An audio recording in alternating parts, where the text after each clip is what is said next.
Assume you're from Nyandarua and you are a farmer and you farm potatoes. From personal experience, I know that the price or the market of potatoes is very volatile.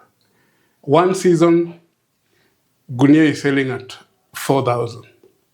The next season, the same gunia that was selling at 4,000 is now selling at 1,000.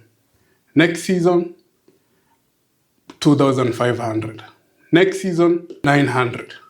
Very, very volatile. Such that the buyer and the seller do not always know what will hit them. Because look at it this way. If it's selling at 4,000, the seller is very happy. The farmer now, because he's selling at a very high price. But what about the buyer? He's sad. And this could be because there was a low supply of potatoes. So that is why the demand was high, but the supply was low. So the seller goes laughing to the bank, the buyer cries. Come next season, there is high supply. Such that now the seller will sell at 1,000 shillings, but the buyer will be very glad that the potatoes have fallen in price. So the buyer, someone who owns a hotel, etc.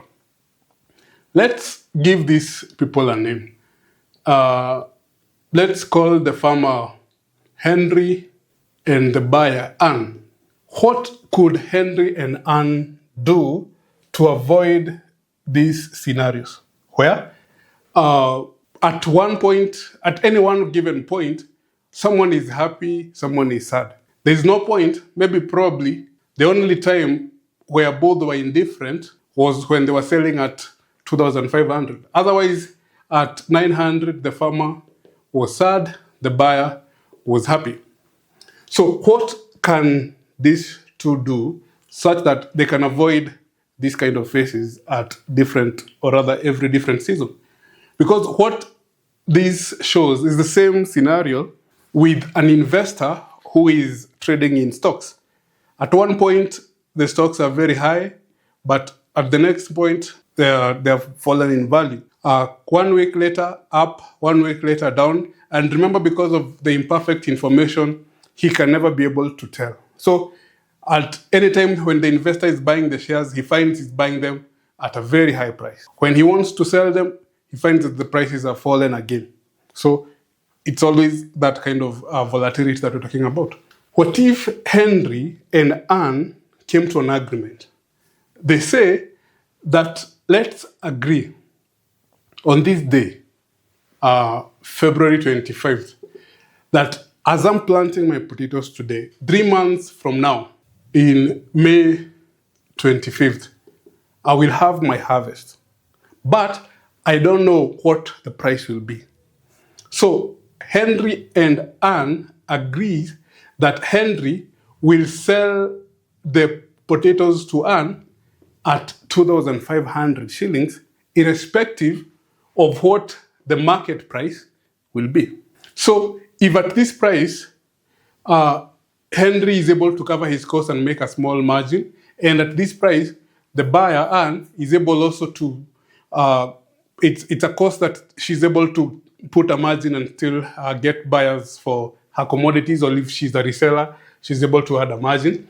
Then they agree. So they already have an agreement that in the future, Henry will sell a sack of potatoes to Anne for 2,500 shillings, irrespective of whether the market will be selling the potatoes at 900 or at 4,000.